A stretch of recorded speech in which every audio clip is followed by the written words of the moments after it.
How to change Florida driving license name and address online. Now, first things first is open up any web browser that you prefer. But on this video, I'm going to be using Google Chrome.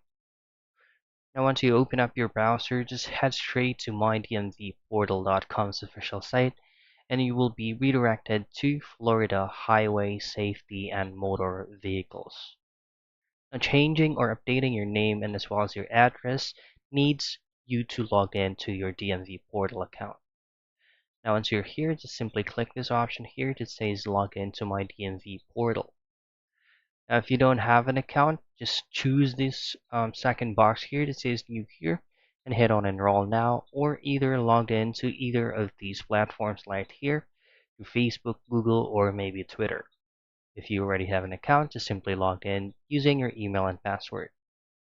Now, changing your name and as well as your address is very easy. All I have to do is make sure that you have necessary requirements such as your proof of identity, your social security numbers, and all the additional requirements that the FLHSMV is going to be asking.